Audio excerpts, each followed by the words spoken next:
안녕하십니까. 저는 삼성 서울병원 순환기내과 성지동입니다. 이렇게 만남해서 반갑고요. 오늘은 고혈압에 대한 개요부터 시작해서 약물 치료 등에 대한 내용을 여러분들과 함께 살펴보도록 하겠습니다.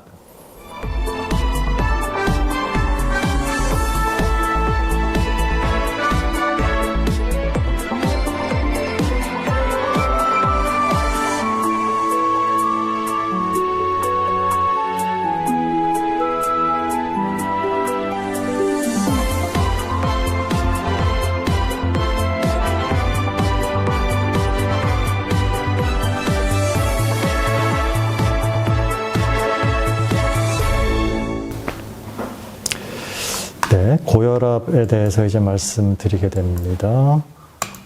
먼저 간단하게 이 역사, 혈압 측정의 역사라고 말씀드릴 수 있겠습니다.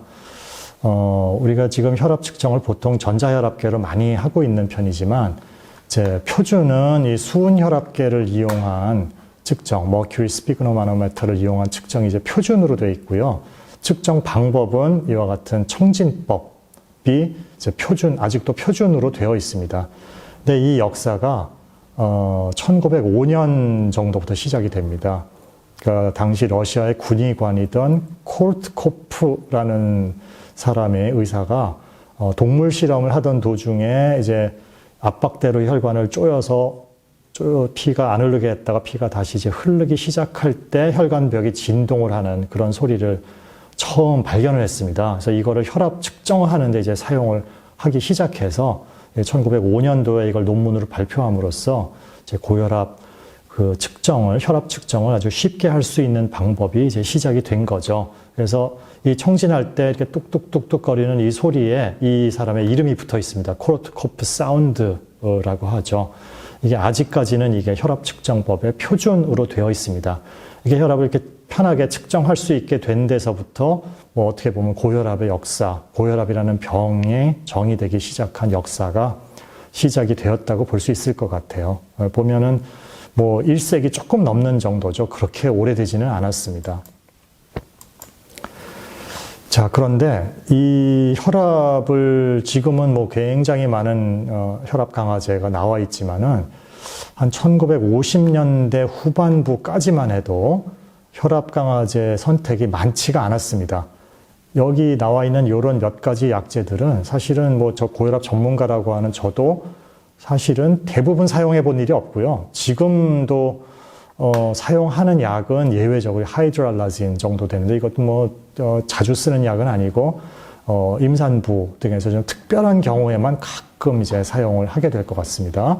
그래서 무슨 페녹시벤자민 이런 약들은 사실상 지금 사용 안 하는 약이고 거의 무슨 약리학 교과서에서나 책에서나 볼 수 있는 그런 약들이 됩니다.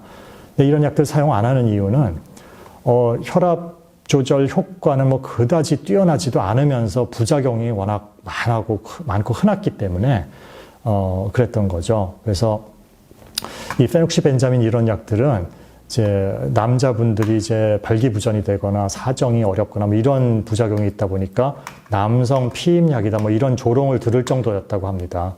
그러니까 이런 약들을 그냥 무증상의 고혈압 환자한테 사용하는 거를 상상할 수가 없죠. 그러니까 거의 이제 malignant hypertension, 악성 고혈압 돼서 이제 굉장히 상태가 안 좋고 생명 위협할 정도 될 때나 이제 써볼 수 있는 약 정도였습니다.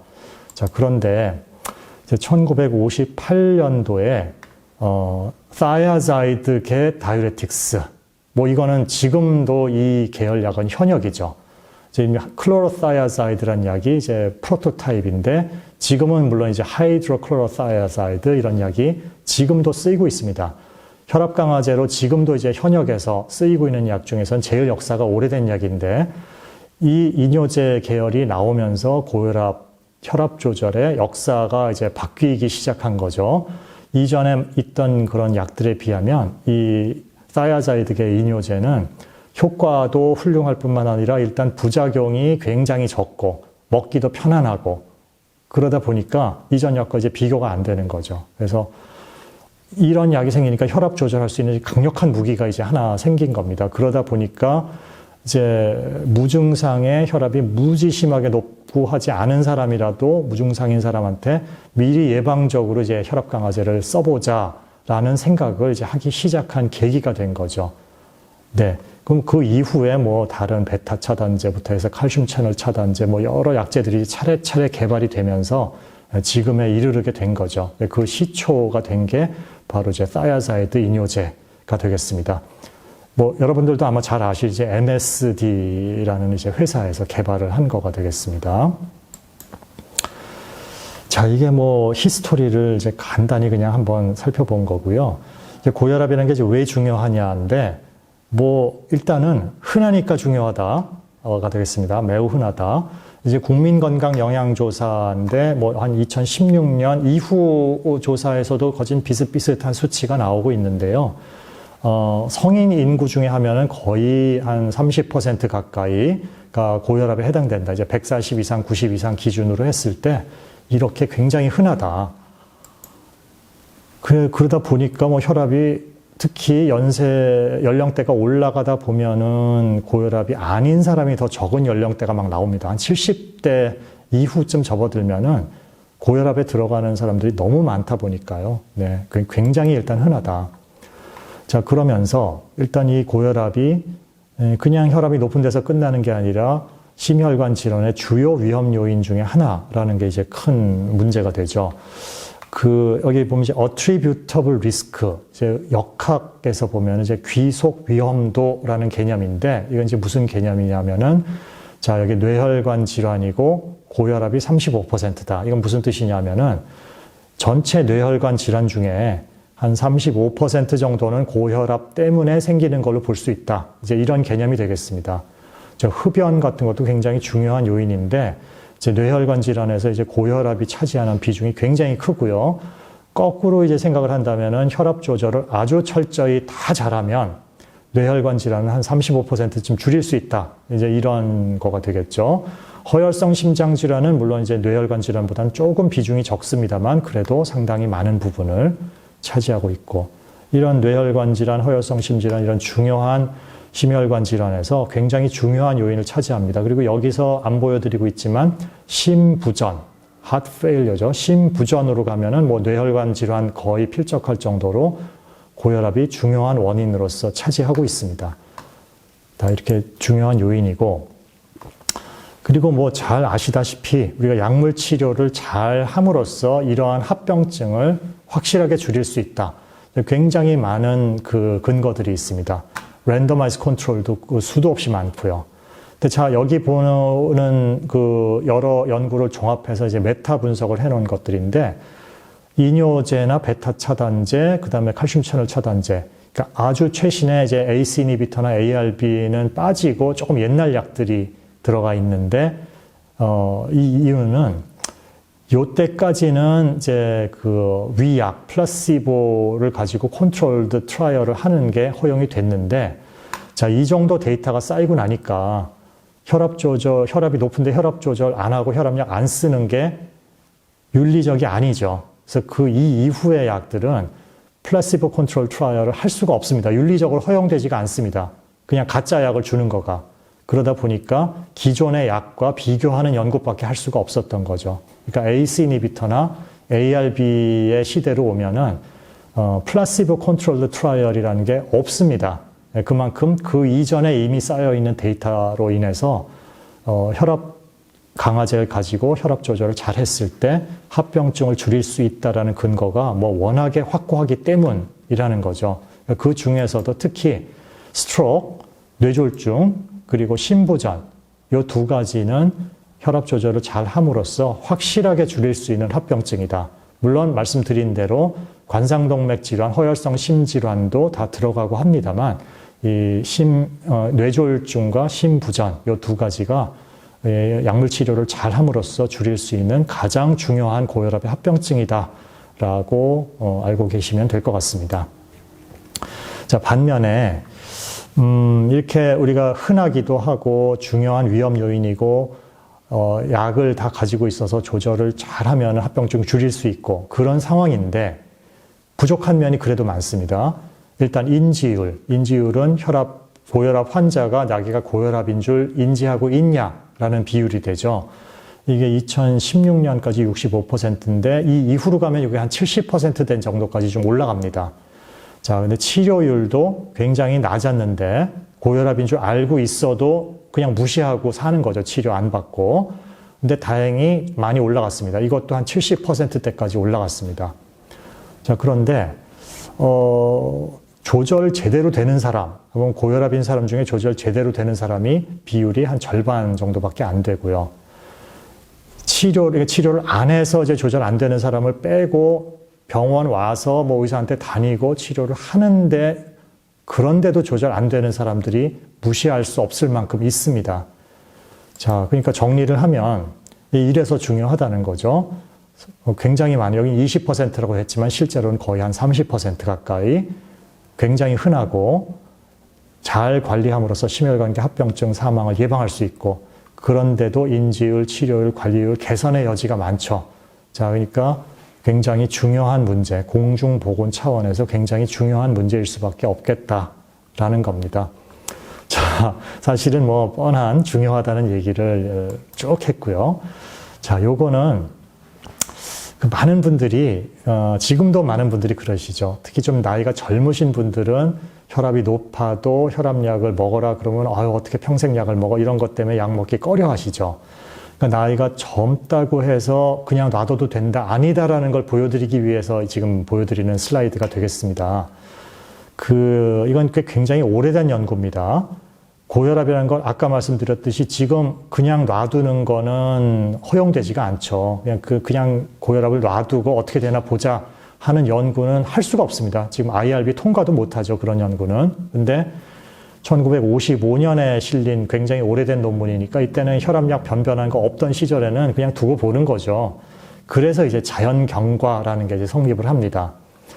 보면은 140 이상, 90 이상 고혈압 시작이라고 쳤을 때 보통 시작 연령의 중간값이 한 30대 중반, 사망 연령의 중간값이 50대 중반입니다.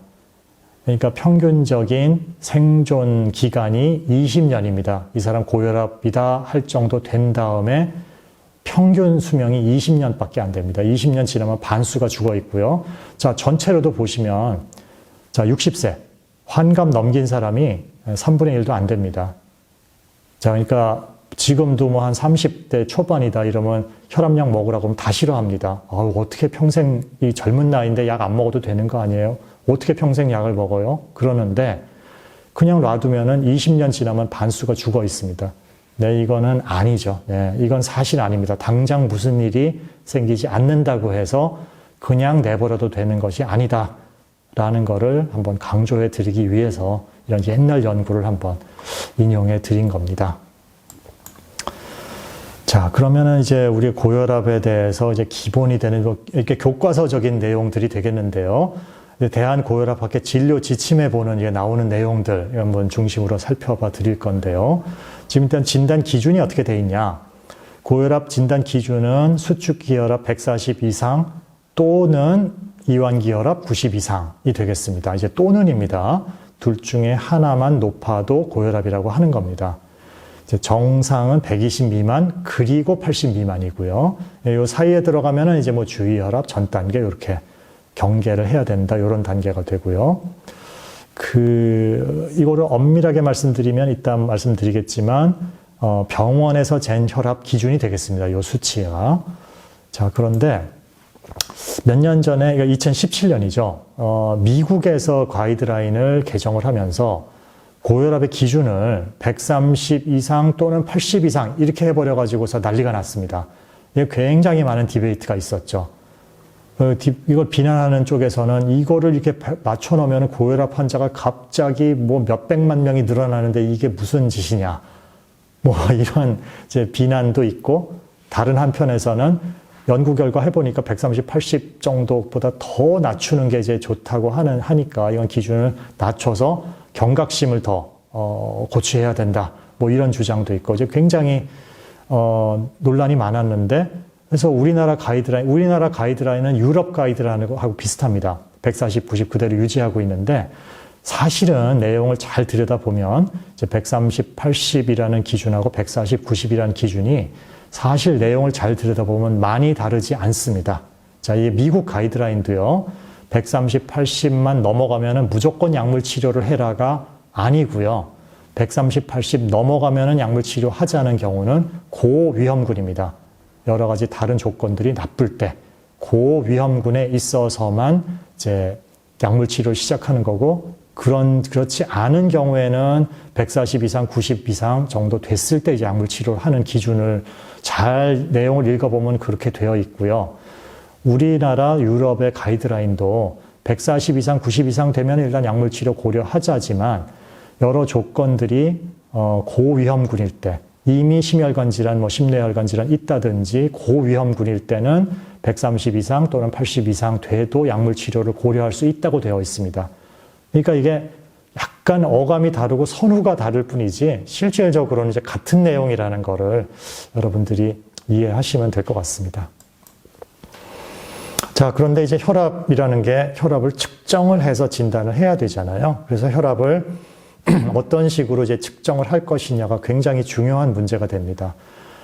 이게 사실은 되게 얘기하다 보면 복잡한 문제가 돼버리는데요. 일단 재는 세팅이 있습니다. 클리닉 BP, 병원에서 재는 혈압이 있고요. 가정에서 환자가 되게 스스로 이제 측정하게 되죠. 이런 혈압이 있고, 그 다음에 이제 검사 방법으로 ambulatory BP, 혈압계를 하루 차고 다니는 이런 방법이 있겠고, 이런 방법이 있고요. 재는 디바이스도 되게 이제 수은 혈압계는 사실은 이제 환경 오염 이런 문제 때문에 수은 혈압계 이제 사용하지 않는 것으로 이제 점점 가고 있습니다. 근데 그래도 아직은 청진법이 표준으로 되어 있고요. 전자혈압계, 지금 이제 디지털 혈압계는 대부분 그 압력의 진동을 가지고서 측정하라는 오실로메트릭 메소드라고 측정 방법이 다소 차이가 있습니다. 그래서 뭐 완전 똑같지는 않지만 대개 매뉴얼이라고 그러면 청진법으로 수동 측정을 하는 거가 보통이고요. 전자혈압계는 대부분 오실로메트릭이다. 네, 이렇게 생각하시면 되고요. 지금은 이제 병원에서도 디지털 혈압계를 워낙에 많이 사용하고 있습니다. 아네로이드 혈압계를 머큐리 혈압계, 수은 혈압계를 아네로이드 혈압계로 많이 대체를 하기도 하는데, 이 아네로이드 혈압계는 이제 안에 이제 스프링이 달려 있고 이런 기계적인 움직임이 있는 파트가 있어서 오래 사용하다 보면은 이게 조금 노후화되고 다시 칼리브레이션 해야 되고 이런 단점이 조금 일부 있습니다. 그래서 사실은 병원에서도 전자혈압계를 많이 사용하고 있는 추세죠. 자, 그런데 이 측정을 하는 것 자체는 뭐 그렇게 어려운 건 아닌데 쉬운데 이 측정치를 해석을 하는 걸 잘 해야 됩니다. 자, 이 연구는 뭐냐면은 환자분 자원자들을 이렇게 쫙 병원에다 모아놓고 한참 기다려서 이제 혈압을 안정화시킨 다음에 실제 혈압은 이제 동맥관을 넣어서 실제 측정을 하고 그 다음에는 이제 혈압을 측정하는 척을 합니다. 흰 가운 입은 사람이 딱 들어와서 의사 선생님이 이제 혈압 재실 겁니다. 딱 해주고 혈압을 재면 편안하게 있을 때가 제로 라인이라고 하면은 약 20 정도가 혈압이 올라가 버립니다. 의사가 와서 흰 가운 입은 사람이 와서 혈압 잰다. 이거 얘기를 들은 것 자체가 이거 혈압을 올리는 거죠. 한 5분 지나서 보니까 좀 내려가긴 했는데 그래도 편안하게 있을 때보다 10이 높습니다. 계속 그렇습니다. 의사가 잰다고 하니까. 이게 별거 아닌 것 같은 이 심리적인 요인에 이렇게 혈압이 요동을 친다는 거죠. 자, 요 점선은 이제 간호사가 쟀을 때 조금 덜 하죠? 예, 이게 뭐 참 그냥 별거 아닌 것 같은 인간적인 요인인데 이 별거 아닌 것 같은 것 때문에 혈압이 막 왔다 갔다 하고 뭐 이럴 때랑 다 차이가 나고 이건 뭐 순전히 심리적인 요인이거든요. 네.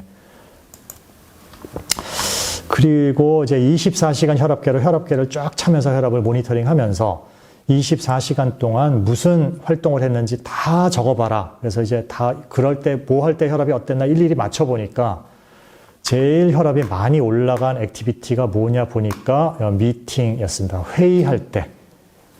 네, 이게 뭐 직장인 분들이 많이 공감을 하시더라고요. 네, 회의할 때 혈압 올라가는 일이 많이 있을 수 있지 않습니까? 네.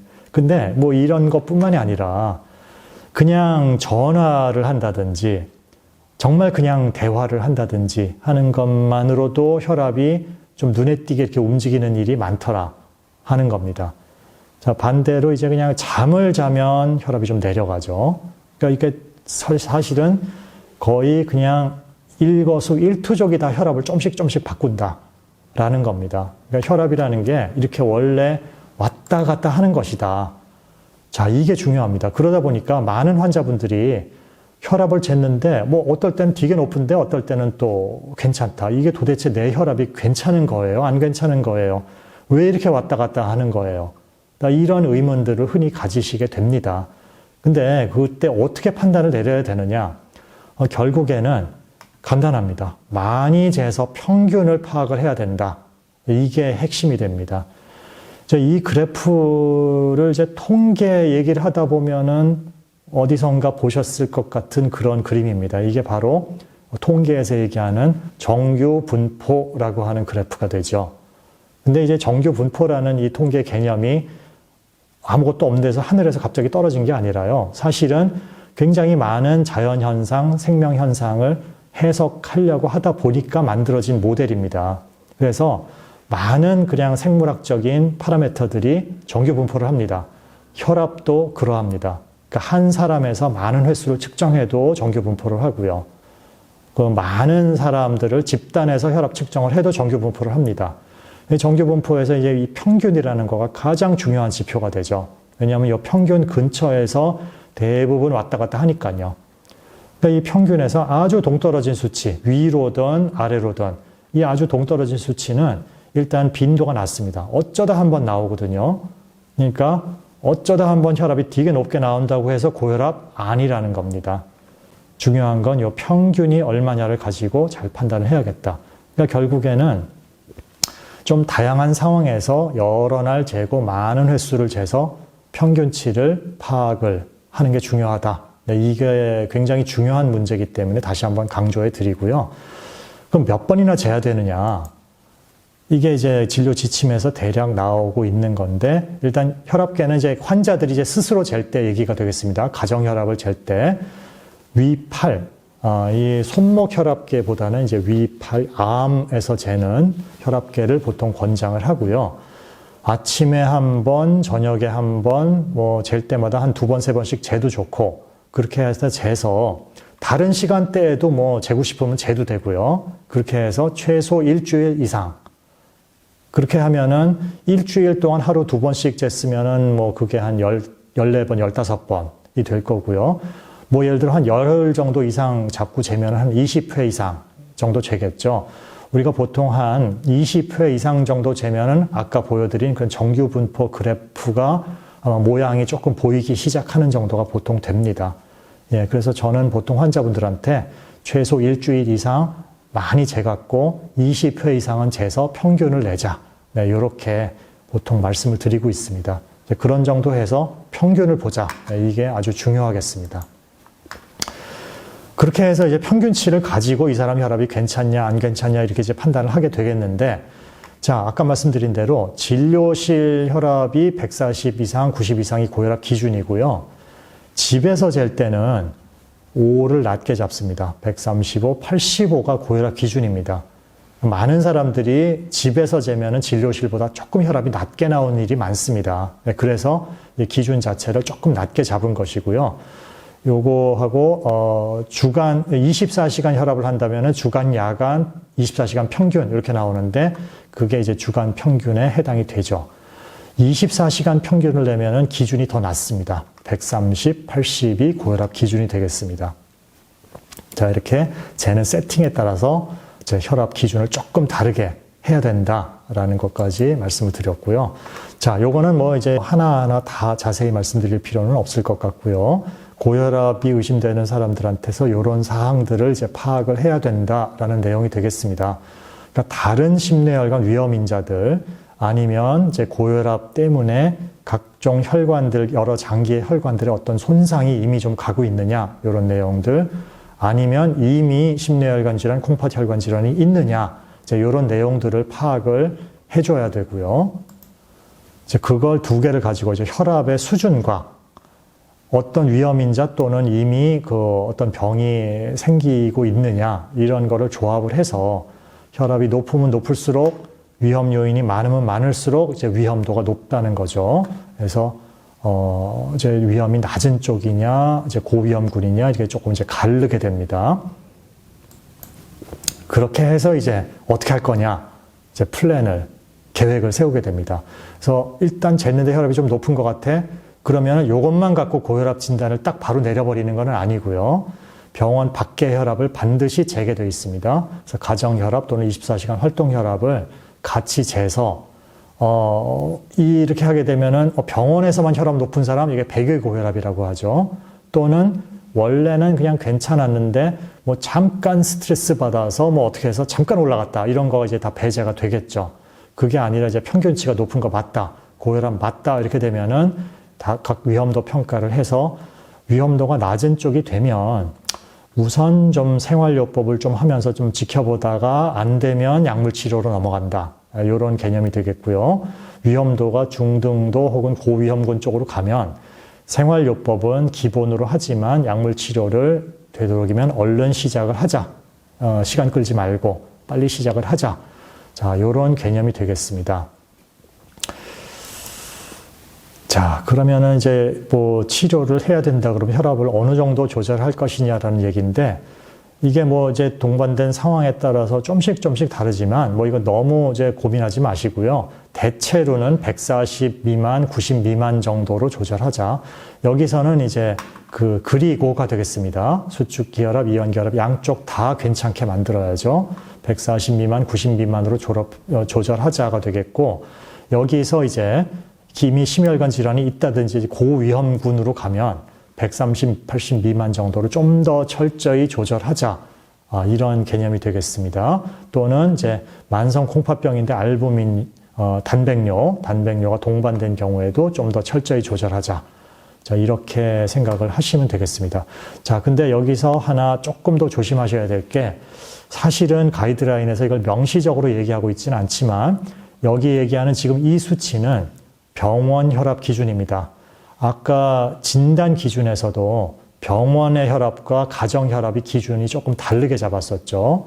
그래서 치료를 해서 치료가 제대로 잘 되고 있다, 조절 잘 되고 있다, 이 목표를 잡을 때에도 가정 혈압을 잰 걸 가지고 판단하려면 여기 나와 있는 수치보다는 한 5 정도를 낮게 잡고 그렇게 염두에 두고 목표를 잡고 치료를 하는 게 사실은 타당하겠습니다. 이 부분을 이제 많은 분들이 헷갈려 하세요. 사실 진료 지침에 명시적으로 그거를 딱 얘기하고 있지는 않는데 실제로는 그렇게 생각하는 게 맞다고 대부분 전문가들은 콘센서스를 가지고 있습니다. 자, 근데 혈압을 조절하는데 뭐 크게는 비약물요법, 생활요법과 약물요법이 있습니다.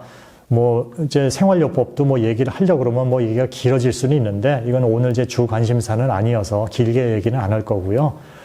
먹는 걸로 하면은 저염식, 그 다음에 요 식사 조절에서는 저지방의 고섬유질 식사, 뭐 이렇게 요약을 할 수 있는데, 다른 말로 이제 대쉬 다이어트라고 부르기도 합니다. 먹는 걸로는 그렇게 되겠고, 그 다음에 운동 열심히 하고 술 많이 먹지 말고, 비만한 사람들 경우의 얘기입니다. 뭐 지금 비만하지 않은 분들은 사실 해당이 안 되고요. 비만하신 분들 경우에는 체중 감량.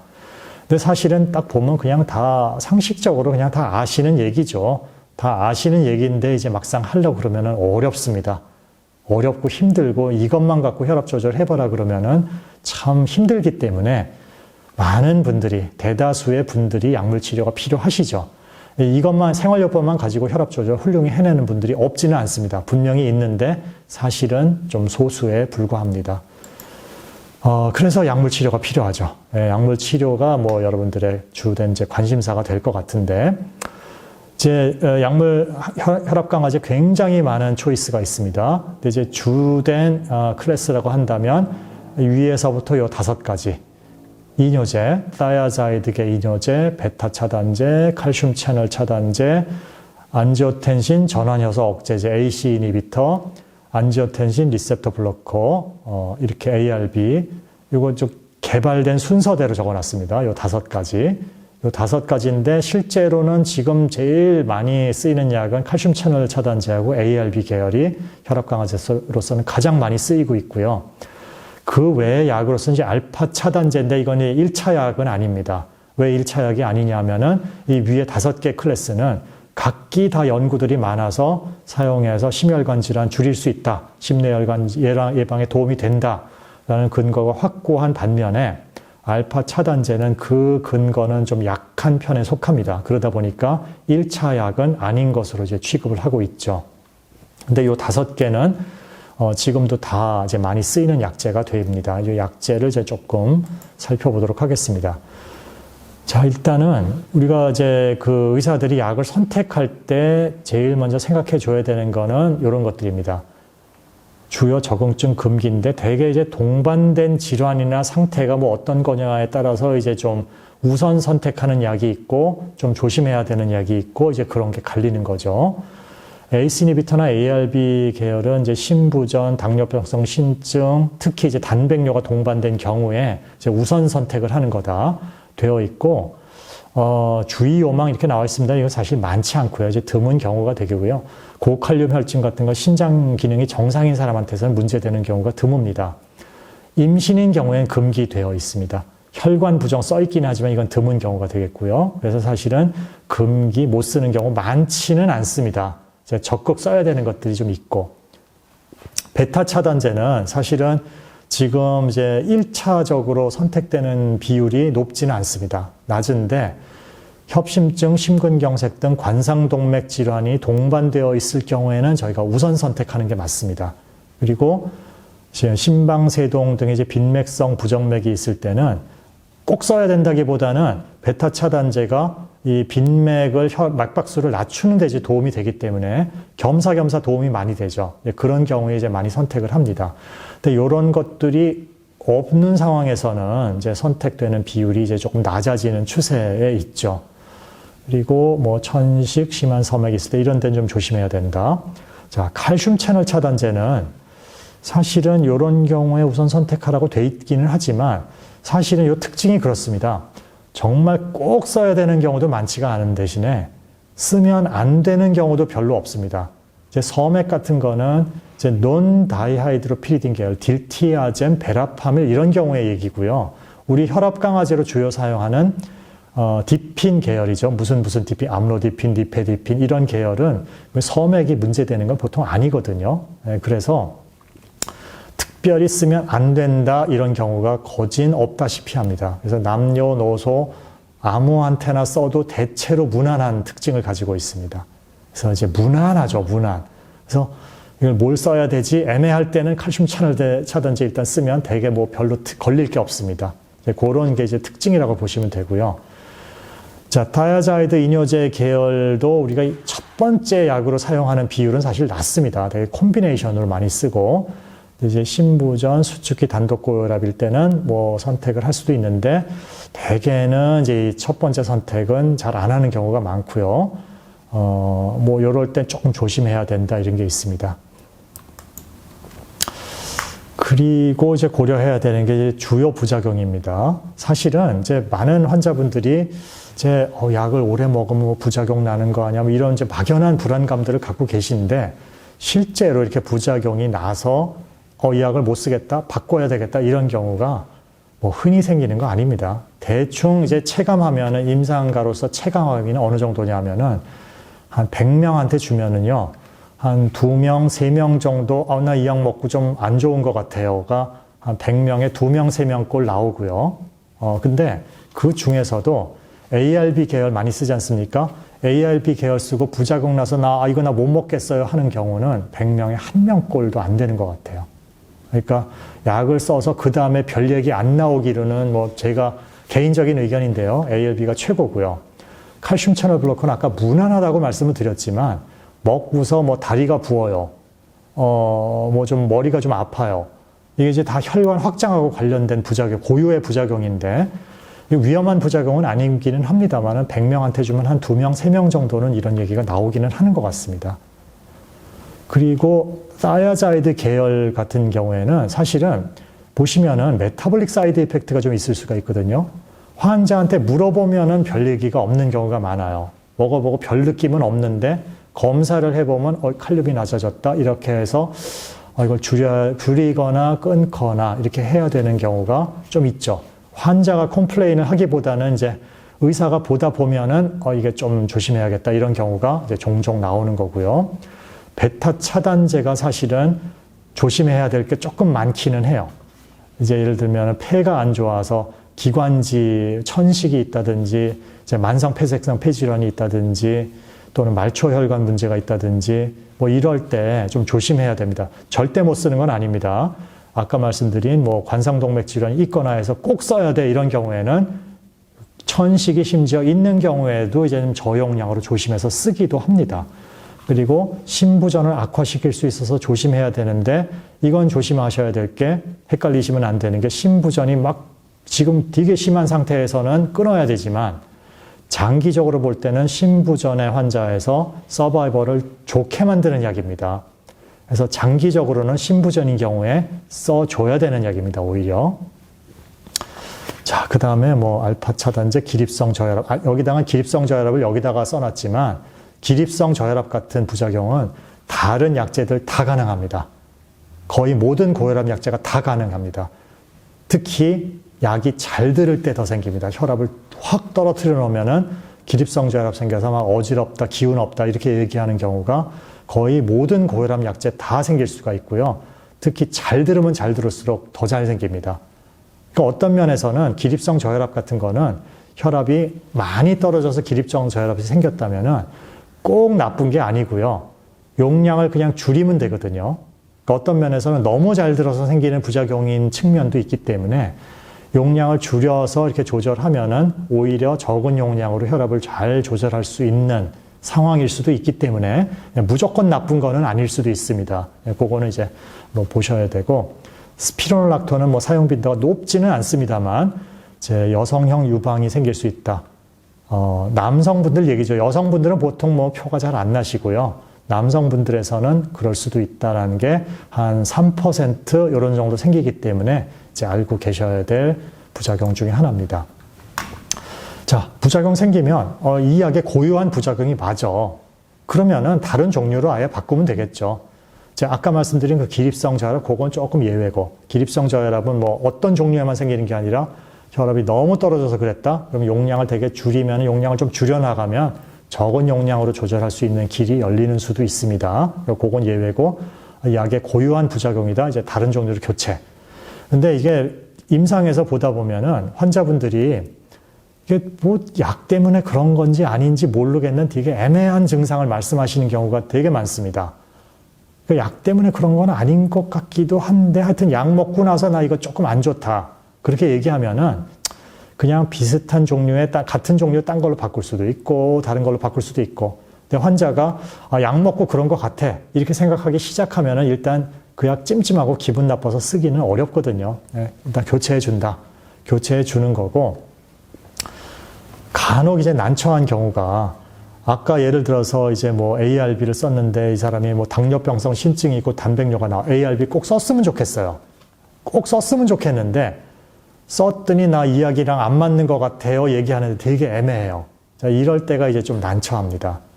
근데 약을 쓰기는 썼으면 좋겠어요. 제 의사 입장에서 봤을 때는. 그럴 때는 확인을 한번 해봐야죠. 정말 확인을 하려면 약을 딱 중단하니까 싹 좋아지냐. 다시 한번 먹어봐라. 먹어보고 또 똑같은 증상 생기면 딴 걸로 바꾸자. 하지만 상관없는 증상이면 지금 다시 먹어보면 괜찮을 수도 있다. 이렇게 이제 잘 얘기를 해서 한번 써보면 약과 상관없이 그냥 우연히 다른 증상 호소했던 경우도 많거든요. 이제 그럴 때는 또 먹어보면 또 그냥 멀쩡합니다. 네, 그렇게 그냥 확인을 하는 경우도 있습니다.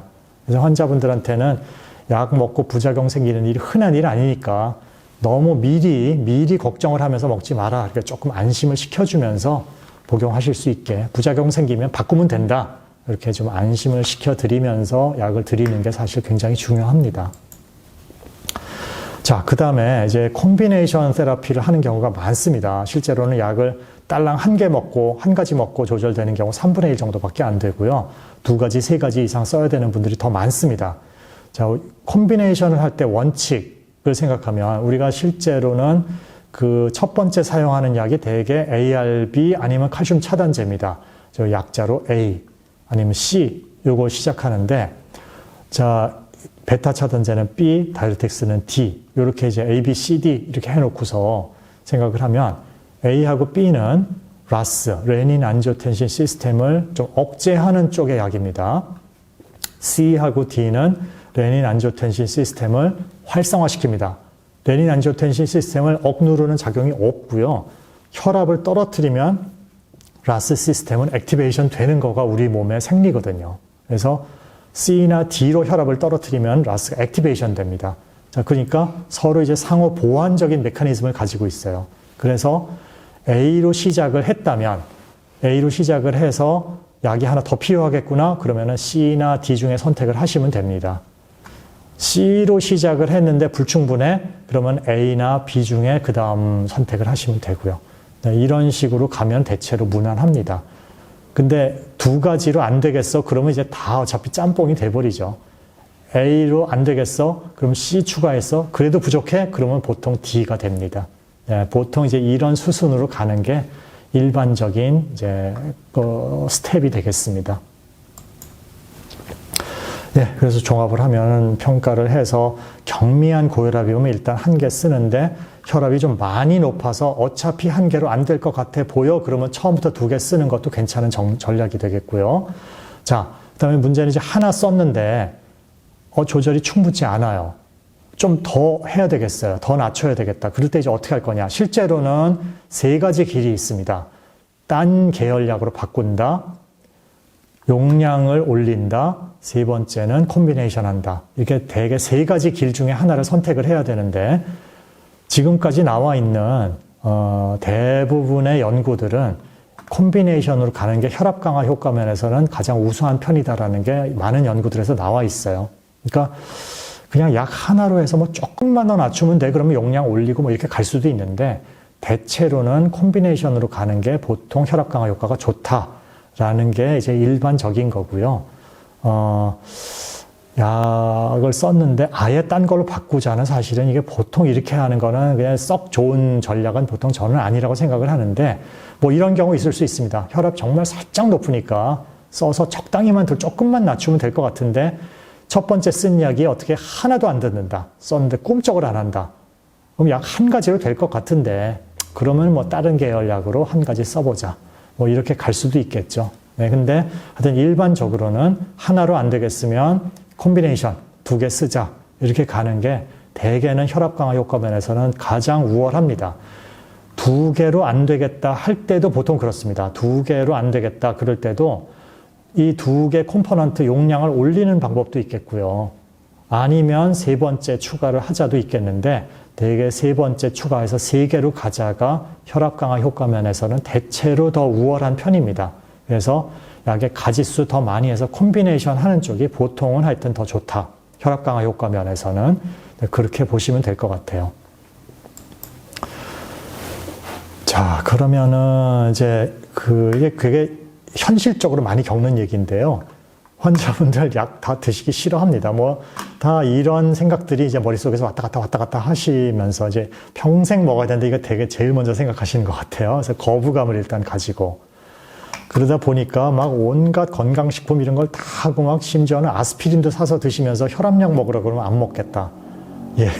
이런, 뭐 의사 입장에서 볼 때는 참 어이가 없지만, 네, 이런 일이 현실에서는 벌어집니다. 환자분들이 이런 생각을 흔히 하기 때문에 이거 뭐 화내고 뭐하고 하기에 앞서서 이거 일단 알고 잘 대처를 해야죠. 실제로 보면은 혈압약을 그냥 처방전 던져줬다고 잘 먹는다? 절대 아닙니다. 네, 이거는 그냥 약을 알아서 잘 드시겠지. 그렇게 해놓고 가면은 잘못하면 뒤통수를 맞게 되고요. 잘 안 먹는 사람들 꽤 있습니다. 우리가 이제 혈압약 제대로 먹냐 뭐 이런저런 연구를 많이들 하는데 보통 평균하면 한 70% 먹는다. 100개 처방하면 70개 먹는다. 근데 보면은 상황에 따라서 이 레인지가 굉장히 넓습니다. 그래서 저희 병원에서도 이제 이게 연구를 한 적이 있는데 좀 오래된 연구입니다. 10년 이상 된 연구인데, 이거는 이제 뭘 가지고 한 연구냐 하면은, Medication Event Monitoring System이라고 해서, 이제 약통인데, 이 뚜껑에 이제 칩이 들어있어서요. 거기 이제 약을 다 넣고 이제 하루에 하나씩 꺼내 먹어라. 하는 건데, 이제 뚜껑을 딱 열면은 뚜껑을 열은 시간과 날짜가 기록되는 그런 이제 디바이스입니다. 거기다가 이제 약을 담아서 주고, 이제 약을 어떻게 먹나를 모니터링 한 거죠. 그래서 약을 이제 고혈압 환자 중에 약을 딱 한 개 드시는 분만 대상으로 해갖고 저희가 연구를 한 적이 있는데요. 자, 그래서 이제 그 나중에 그 디바이스를 받아가지고 컴퓨터로 쫙 데이터를 받아서 이제 보는 건데, 가로축은 날짜고요. 세로축은 하루 중에 시간이 되겠습니다. 자, 이분은 한 2달치 정도, 64일, 2달치 정도 처방을 받았는데, 이 파란 점이 약을 먹은 겁니다. 뭐 정확히는 뚜껑을 열은 적이 있다가 되겠죠. 근데 약을 걸른 날이 단 하루도 없습니다. 심지어는 이런 날은 아침에 먹었는데 깜빡하셔서 나 약 안 먹었나 그러고 또 드신 것 같아요. 네, 이런 날이 이틀 있다 보니까 실제로는 105%를 드셨습니다. 처방된 것보다 더 많이 드셨어요. 하루에 2알 먹은 날이 있어요. 인간적으로 흔히 생기거든요. 먹었는데 내가 약을 먹었나 안 먹었나 가물가물하는 거 흔히 겪으십니다. 많은 분들이. 그러니까 이렇게 빼곡하게 안 빼먹고 먹으면은 뭐 걱정할 필요가 없는데요. 이런 분들만 있는 게 아니다 보니까 이제 문제가 되는 거고요. 자, 이제 이런 분들이 있으십니다. 이분도 한 69일 처방을 했는데 한 80% 좀 넘게 드셨어요. 이 정도 드셨으면은 그렇게 나쁜 건 아닙니다. 비교적 양호한데 보면은 요 빨간색 역삼각형으로 보이는 데가 이제 약을 안 먹은 날이 되겠습니다. 약을 걸른 날인데 보면은 그냥 깜빡 그냥 하시는 것 같아요. 예. 근데 잘 보면은 요 약 먹는 시간을 보시면은 굉장히 불규칙합니다. 굉장히 불규칙하고 중구난방인데 이걸 보시면 약을 잘 드신 분들을 보면은 약 먹는 시간이 일정해요. 아침에 딱 드시는 게 습관이 돼 있습니다. 근데 이게 습관이 돼서 자동으로 딱딱 먹다 보니까 아까 말씀드린 대로 심지어는 나 안 먹었나 싶은데 실제로는 먹었잖아요. 거의 자동적으로 이제 습관적으로 먹는 겁니다. 이렇게 돼주면 확실하죠. 그래서 이런 분들은 조금만 교육을 시켜주시면은 약 어렵지 않게 약 잘 드시게 만들 수 있습니다. 약 먹는 시간을 딱 고정을 시켜야죠. 매일매일 그리고 우리가 일상생활에 하는 그 루틴에서 어디다가 딱 집어넣으면은 정확하게 매일매일 챙겨 먹을 수 있을지를 따져서 딱 거기다가 집어넣어서 일상생활에서 딱 통합이 돼서 이제 습관적으로 먹을 수 있게. 저는 이제 보통 환자분들한테 언제 먹어야 될지 잘 모르겠으면 아침에 눈 딱 뜨면 혈압약을 먹어라 라고 보통 교육을 하고 있습니다. 그렇게 하는 게 되게 제일 안 까먹습니다. 실제로는 혈압약을 꼭 식후에 먹어야만 할 이유가 있는 거는 아니거든요. 식전에 먹어도 상관없습니다. 그래서 안 잊어 먹을 때 딱 챙겨 먹을 수 있게 정해놓고 이게 생각나면 먹어야지 그러면 까먹습니다. 그러니까 습관을 만드는 게 중요합니다. 그래서 이런 분들은 그렇게 좀 교육을 시켜드리면 되고요. 문제는 이런 분들입니다. 이게 약을 안 드시잖아요. 약을 안 드십니다. 이런 분들은 그냥 약을 좀 먹는 둥 마는 둥 하다가 쫙 안 드셔버립니다. 이런 분들은 깜빡깜빡 하는 게 아닙니다. 약을 먹기 싫은 겁니다. 약을 먹기 싫고 고의로 안 먹는 거거든요. 이런 분들이 문제가 되죠. 이런 분들은 좀 면담이 필요합니다. 그야말로. 그래서 이 약이 왜 필요한지, 약이 왜 그렇게 먹는데 부담이 되고 싫은지 잘 얘기를 해서 그게 아니라 이건 꼭 필요한 겁니다를 잘 설득을 해야 되는 상황이 되는 거죠. 근데 우리의 이제 바쁘게 막 시간에 쫓기면서 보는 임상 현실에서는 그게 참 쉽지가 않습니다. 네, 그래서 이제 문제인 거죠. 그래서 이 환자한테 약을 잘 먹게 만드는 게 참 중요합니다. 아무리 훌륭한 처방해도 약 안 먹어주면 말짱 소용이 없는 거니까요. 이제 adherence라고 이제 많이 얘기를 하고 있죠. 그래서 patient adherence 어떻게 하면 개선시키느냐? 한마디 답이 없습니다. 딱 한마디 답이 없고 굉장히 다면적인, 환자마다 또 이유가 다르고 하기 때문에 이제 그게 중요한데, 일단 담당 의사가, 의료진이 경각심을 좀 가지는 게 중요하고요. 환자를 잘 교육하는 게 중요합니다. 이게 환자가 왜 약을 먹어야 되는지, 왜 필요한지 이거를 잘 교육을 시켜야 되고요. 그리고 또 특히 약을 이제 먹기 시작을 했으면 이제 가정혈압 재는 게 중요한 면 중에 하나가 또 이겁니다. 약을 먹고 혈압을 재보면 환자가 약을 먹어서 혈압이 이렇게 내려가는구나를 환자 스스로 딱 눈으로 확인하죠. 피드백이 됩니다. 긍정적인 피드백이 돼요. 약을 먹었더니 이런 정도 효과가 있구나.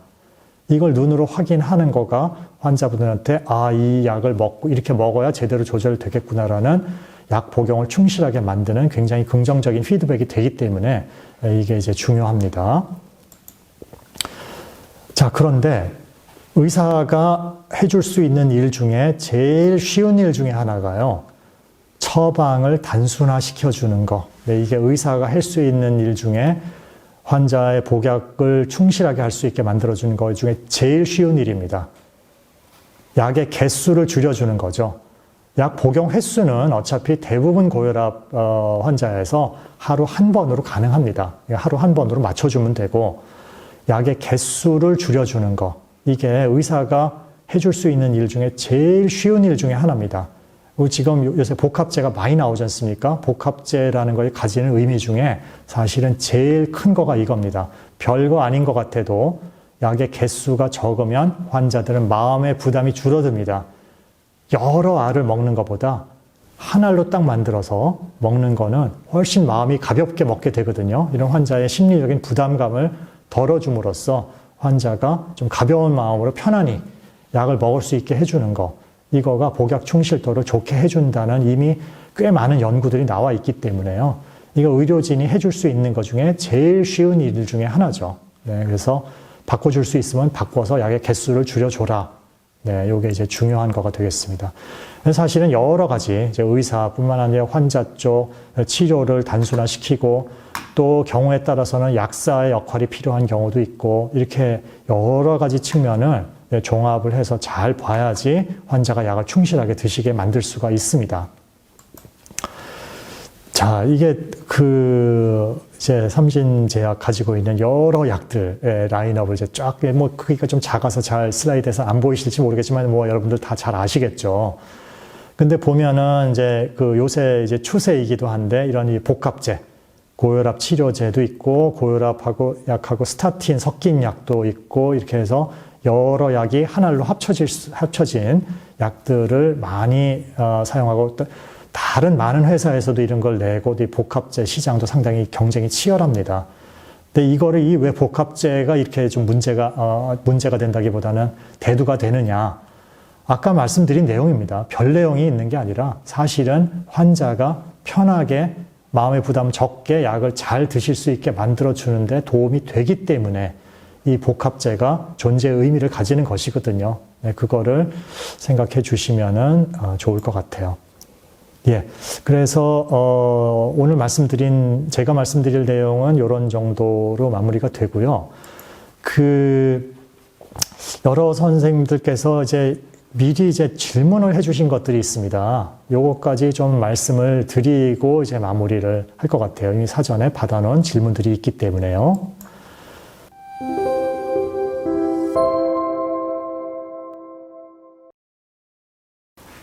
자, 지금 아까 말씀드린 그 내용의 연상선상인데요. 복합제들이 많아요. 2제 복합제도 있고, 3제 복합제도 있고, 스타틴 복합된 복합제도 있고, 이게 특징이라기보다는 아까 말씀드린 이 복합제라는 거가 임상에서 가지는 의미가 뭐냐라는 거가 여러분들이 이게 필요합니다라고, 이게 좋습니다라고 세일즈를 하실 때도 중요한 역시 포인트가 되지 않겠습니까? 근데 의사 선생님들도 이거를 그냥 복합제라는 거 가지는 의미를 알고 가능하면 바꿔주고 이미 그렇게 다 프랙티스를 하고 계신 분들도 많이 있으시지만 아닌 분들도 사실 있으세요.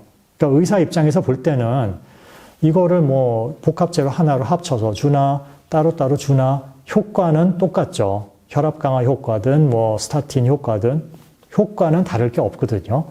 그러니까 의사 입장에서 어떻게 생각하면 그게 뭐가 달라? 라고 별로 중요하지 않게 생각하시는 분도 있으실 수가 있거든요. 근데 의사 입장에서는 그럴지 몰라도 환자 입장에서 보면 그게 별거 아닌 것 같아도 사실은 좀 다르다. 예. 환자 입장에서 볼 때는 알의 개수가 많은 것보다 하나 약의 개수를 줄여주면 많은 분들이, 환자분들이 다 일일이 표현은 안 하셔도 좋아하시는 분들이 대부분이세요. 약의 알수가 적은 거를. 예, 그렇기 때문에 그런 입장에서 생각했을 때 복합제라는 거 바꿔줄 수 있으면 바꿔주는 게 여러모로 좋다라는 게 임상에서 가지는 의미입니다. 그거를 생각해 주시면은 뭐 우리가 여러분들께서 이제 이 약이 이래서 좋습니다. 이래서 필요합니다. 복합제라는 게 말씀하실 때도 그게 좀 역시 주된 포인트가 될 것 같아요. 반대로 이제 의사 입장에서 복합제를 쓰기 어려운 경우가 있을 수가 있습니다. 제 약 용량을 잘 조절을 하다 보면은 요 약은 이거 조금 줄여도 혈압 조절이 잘 되는데 이럴 수가 있습니다. 처음에는 뭐 예를 들어서 2제 복합제를 다 썼는데 칼슘 찬을 차단제 조금 줄여도 조절 잘 되네. 그러면 이거는 한 알인데 이건 반 알. 근데 복합제로 바꾸려고 해도 그 제형이 없습니다. 용량이 안 맞습니다. 네, 그럴 때는 할 수 없죠, 뭐. 그러니까 그런 플렉서빌리티가 떨어진다는 게 이제 복합제의 단점이 되거든요. 그러니까 대부분 선생님들이 뭐 처음서부터 되게 복합제는 보통 안 쓰시고요. 따로따로 처음에 드린 다음에 이렇게 하면 되겠네. 그러면 그 다음에 이제 복합제로 바꾸는 게 보통의 이제 통상적인 수순입니다. 이제 그렇게 된다는 걸 이해하시고 이제 우리 의사 선생님들과 의사소통 하실 때도 얘기하면 좋을 것 같아요. 자, 그 다음에 이제 ARB 제제가 굉장히 여러 가지가 있고 참 많기 때문에 경쟁도 진짜 치열합니다. 그래서 제가 선호하는 ARB 성분이 있느냐, 이거 참 대답이 어렵네요. 이게 거의 뭐 짜장면이 좋아, 짬뽕이 좋아, 거의 그런 수준의 얘기가 돼버립니다. 엄마가 좋아, 아빠가 좋아, 거의 그런 얘기가 돼버리고요. 일단 혈압 강화 효과면으로 보면 제일 먼저 프로토타입으로 나온 게 이제 로살탄이 되지 않겠습니까? 근데 로살탄은 그 이후에 나온 약제에 비하면 혈압 강화 효과는 조금 떨어지는 경향이 있는 것 같습니다. 그 프로토타입 약제는. 근데 그 이후로 가면은 대개는 비등비등한 것 같아요. 그리고 더 최근에 나중에 나온 ARB 계열, 뭐 타사 제품이지만 올메살탄, 뭐 피마살탄, 아질살탄, 더 최근에 나온 ARB 계열이 더 혈압 강화 효과도 좀 큰 것 같기도 하고, 그런데 사실은 ARB 간의 혈압 강화 효과 차이보다는 개인차가 더 큽니다. 그러니까 약제가 개인을 굉장히 타는 약제예요. ARB는 특성이. 그러니까 모노테라피로 쓰면요. 특히 모노테라피로 쓰면은 약이 잘 듣는 사람은 그냥 무지무지 그냥 떨어지는 사람이 있고요. 줘도 하나도 안 듣는 사람도 있고요. 그렇게 하나도 안 듣는 사람은 용량 2배로 해도 하나도 안 듣는 경우 많습니다. 그래서 그럴 때 다른 ARB로 바꿔도 잘 안 듣는 거 마찬가지입니다. 거진. 그래서 ARB 간 차이보다는 사실은 그 개인의 특성, ARB가 잘 듣는 사람이냐 안 듣는 사람이냐가 사실은 더 임상에서는 크거든요. 문제가. 그래서 그러다 보니까 그러면은 ARB 중에서 선택을 할 때 뭘 할 거냐가 더 대답이 어려워지죠. 저 같으면요. 아무거나 생각나는 거 씁니다. 솔직히 말씀드리면 그렇습니다.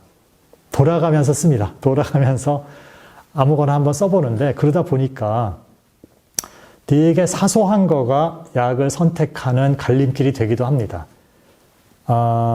예를 들면 약의 크기, 약이 되게 약의 알이 크면은 환자분들이 되게 선호하지 않는 경우가 더 많습니다. 뭐 환자 개인 취향이긴 한데요. 알이 작은 거를 조금 더 좋아하는 경우가 많고요. 그러다 보니까 조금 작은 쪽에 속하는 약이 뭐 예를 들면은 칸베살탄 중에서 이제 뭐 오리지널 같으면 이제 아스트라제네카에서 나온 이제 아타칸 같은 약, 알이 비교적 작은 쪽에 속합니다. 알이 큰 쪽으로 가면은 이프로살탄 같은 약이 알이 좀 큽니다. 텔미살탄도 조금 큰 편에 속하죠.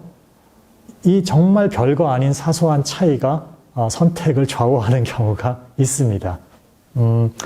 그리고 또 그 특정 약만 조금 얘기해서 안 됐는데 텔미살탄 같은 약이 아마 아실 텐데 인습성이 있다고 얘기하잖아요. 그러니까 까서 놓으면은 이제 자꾸 습기를 먹으면서 장마철 같을 때 좀 문제 될 수 있다. 그래서 그냥 이 포장 안에 미리 뜯지 말고 그냥 놔둬라라고 돼 있잖아요. 이런 사소한 건데 조금 불편하게 느끼시는 분들이 있으십니다. 요런 정말 별거 아닌 건데 사실은 별거 아닌 거에서 선택에 갈리는 일이 꽤 있다. 그리고 또 한 가지는 의사 선생님들이 어떤 약을 이렇게 좀 쓰게 되잖아요. 쓰다 보면은 이 약이 그 약에 대해서 이제 익숙해집니다. 이 약을 써서 또 부작용도 겪어보고 뭐 겪어보고 효과가 잘 나는 사람 안 나는 사람 이렇게 겪다 보면은 그 약에 이제 익숙해지거든요. 편합니다. 약에 대해서 잘 알고 있기 때문에. 그래서 익숙한 약 계속 쓰게 됩니다. 새로운 약이 나왔어 선뜻 쓰게 되지 않는 경우 많습니다. 이게 뭐 예를 들어서 저 같은 이제 고혈압 전문가다. 혈압 강화제가 저한테 중요한 약이기 때문에 새로운 약이 나왔어 일부러라도 사실 저는 써봅니다. 이제 그렇게 되는데 고혈압 전문가는 아니고 뭐 고혈압 환자가 나의 전문 분야는 아니지만 뭐 워낙 흔하다 보니까 혈압 조절하자 이런 정도 상황이 되면은 익숙한 약 주로 쓰게 되지 새로운 약이 나와서 선뜻 쓰게 되지 않는 경우가 참 많습니다. 제 의사라는 게 책에서 배운 대로 다 해보자, 저널에 나온 대로 다 해보자 이렇게 안 되거든요. 그러니까 굉장히 보수적으로 접근하는 경우가 많습니다. 내가 경험해 봤더니 괜찮은 것 같아. 여기서 쉽게 안 바꾸는 경향이 있습니다. 이게 이제 메디컬 프랙티스라는 거의 속성이 그러하거든요. 그래서 처음에 이 약을 쓰기 시작해서 익숙한 게 뭐냐, 이거에 굉장히 많이 선택이 좌우된다. 네, 이런 거를 이해해 주시면 혹시 이제 여러분들께서 이제 세일즈 하시고 하는데 도움이 되지 않을까 싶습니다. 3제 복합제로 대세인데 많이 사용하는 약제. 이거 지금 전 질문하고 거의 대답이 비슷해져요. 그래서 이게 시장에도 아마 여러분들께서 제약회사에도 이렇게 선점하는 효과 이런 거 많이 얘기하실 겁니다. 사실은 약 효과로 보면 뭐 비슷비슷한데 이 약이 예를 들어서 3제 복합제가 먼저 이 약이 나와서 이미 사용되기 시작하면은 굉장히 유리하죠. 시장에서 유리한 고지를 이제 선점하게 됩니다. 이게 사실은 아까 말씀드린 의사들이 프랙티스 할 때 익숙한 거, 이거랑 일맥상통합니다. 먼저 써봤으니까 내가 이 약을 잘 알아. 자꾸 그쪽으로 손이 갑니다. 그러니까 그거를 깨고 이 약이 더 좋아서 이걸 쓰자 이렇게 만드는 게 어려운 경우가 좀 있습니다. 예. 그래서 그런 게 이제 사실 메디컬 프랙티스의 속성이다. 저는 많이 사용하는 약제는 제일 먼저 나와서 많이 사용하던 약제가 이제 세비카 HCT가 조금 시장에서 먼저 나왔잖아요. 3제 복합제, 고혈압 3제 복합제 중에는 뭐 그 약을 조금 많이 더 쓰게 되는 경우가 있고, 지금은 이제 3제 복합제가 선택이 좀 더 생겼습니다. 근데 아까 말씀드렸던 대로 저는 제가 그냥 명색이 고혈압 전문가다 보니까 다 알아야 되겠기에 뭐 안 쓰던 거라도 일부러 좀 더 써보려고 노력하는 편입니다. 그래서 골고루 돌아가면서 써보고 경험을 가지려고 저는 하는 거여서 가장 많이 선호하거나 사용한다 이거는 뭐 저한테는 이게 조금 뭐라고 대답하기가 어려운 질문이 될 것 같아요. 자, 그 다음에 고혈압, 고지혈 복합제, 고혈압, 당뇨 복합제 수요 증가하고 있는데 동반질환 복합제도 이게 이렇습니다. 선택의 여지가 많은 거는 사실은 더 좋다고 봅니다. 보고 복합제의 의미는 마찬가지입니다. 고혈압, 고지혈증 복합제도 선택의 이게 임상적으로 가지는 의미 중에 제일 큰 거는 역시 약이 많아지는데 예를 들어서 고혈압 2제, 스타틴 섞여서 3제 이렇게 되면은 예를 들어서 특히 당뇨 동반돼 있고 이런 분들은 혈압약 대부분 먹고 당뇨약 먹고 스타틴 거진 다 먹습니다. 약 개수가 막 7, 8개 이상 되는 일이 굉장히 흔하죠. 그러니까 7, 8개 먹으려고 그러면 환자분들 한심합니다. 혹시 기분이 되게 나 되게 비참한 기분이 든다 이렇게 말씀하시는 분들도 있으세요. 약을 많이 먹으니까 내가 뭐가 되게 안 좋은 것 같은 기분을 자꾸 느끼게 되는 거거든요. 근데 딱 그 중에서 약 3개 먹던 거 하나로 딱 만들어준다. 좋아합니다. 100% 좋아합니다. 100% 거의. 말 안 하셔도 사실 좋아하세요. 그렇기 때문에 약 3개쯤 먹던 거 하나로 줄여준다 그러면은 대부분 분들이 좋아하시기 때문에 이게 복합제 선택의 여지가 있어서 줄여줄 수 있으면은 사실은 환자분들 좋아하십니다. 그러니까 특히 당뇨가 동반된 정도 분들 가면요. 뭐 먹는 약의 개수가 굉장히 많아진 경우가 많기 때문에 약의 개수를 줄여주는 게 더 큰 의미를 가집니다. 환자분들한테. 예, 그러면은 이상으로 제가 말씀드릴 내용과 뭐 질문 사전에 올려주신 것들 또 대부분 답변을 해드린 것 같습니다.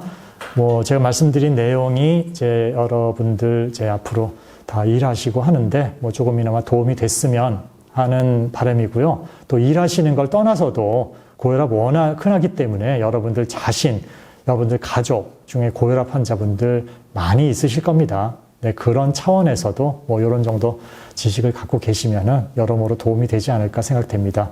네, 이렇게 좋은 기회에 말씀드릴 수 있게 돼서 기쁘게 생각하고요. 뭐 또 좋은 기회가 된다면 다음 기회에 또 만나 뵙도록 하겠습니다. 네, 이상으로 마치겠습니다. 감사합니다.